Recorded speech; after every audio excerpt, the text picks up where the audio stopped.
Hey guys, Saturday morning, February 13th, 2010.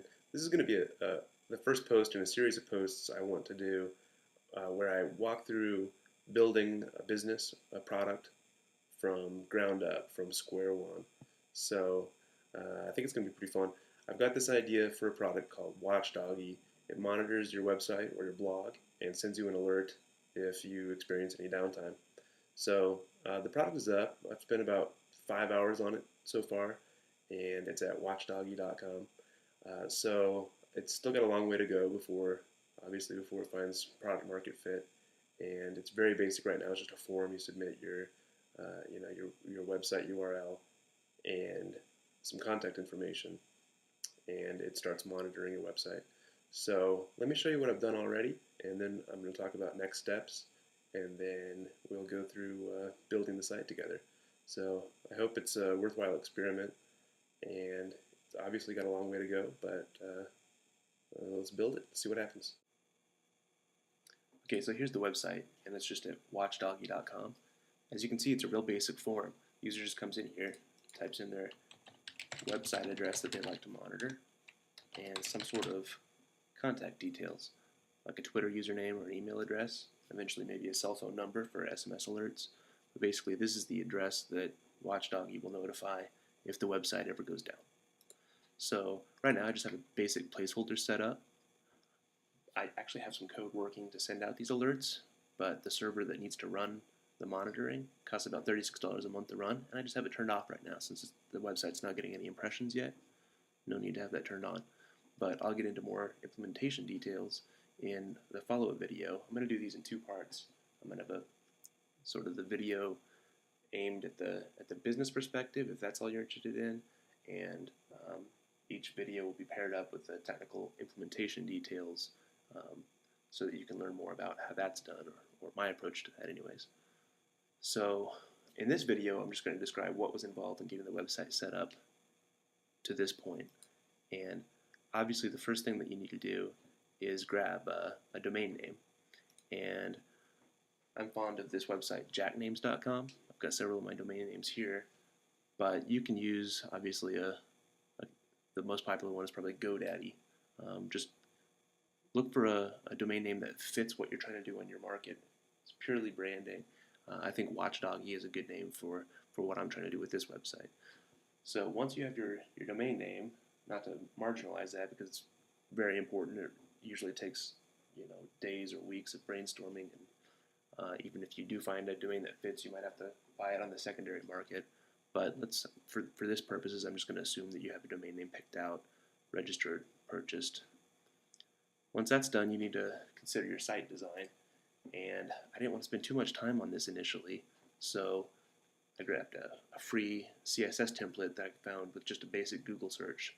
And this is the template, and obviously this is how it came out for me after doing some minor edits. Now, the logo is just a vector-based design from iStock Photo. You can see right here, after just plugging in a search for Watchdog, limiting results to illustrations only, I found this image, which I think works pretty well with the logo. Now, all this can change later. I just wanted to get a basic placeholder set up and conserve costs while getting this set up. So that CSS template combined with this illustration ends up with this sort of site design. Now, it's important when you're designing your logo, you want to go with a vector-based illustration, and the reason for that is that the illustration will scale to any dimensions. You can also easily change colors. That's pretty important when you go to print. If you need to do any print material or promotional material like t-shirts or brochures, that it's a vector-based illustration. Now, once you've sort of decided on your brand identity, you need to start building the website. I'll talk about how I did it in my technical implementation video, but if you're a business person and you don't have sort of the skills necessary for building it on your own, I'd recommend you either find a partner to do that, or you can use a freelance website like odesk.com or Rent-A-Coder or Elance to post a description of your project and get paired up with a developer. Developers will bid on your project. You can go through, select a developer based on their response or their portfolio or their pricing, and work with them to develop the website. So in my case, I'm developing the application on the Ruby on Rails framework, and I'm deploying to a service called Heroku, which has several benefits. One of them being that it's free for the base install to just aim your domain name at Heroku and launch it. So right now, the only expenses that I've had on implementing Watchdoggie is the domain name acquisition and the logo, the stock photo acquisition.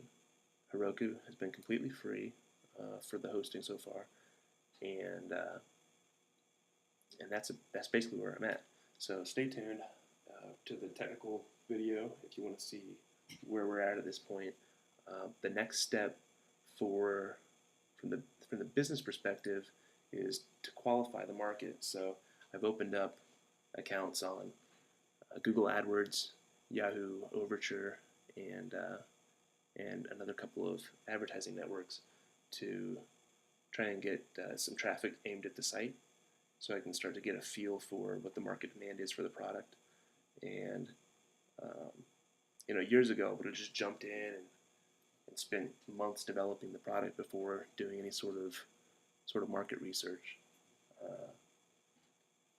But I think it's pretty important to qualify early on before you go and sink all the development resources into building the website, whether or not people are actually going to use it, whether there's demand for your product.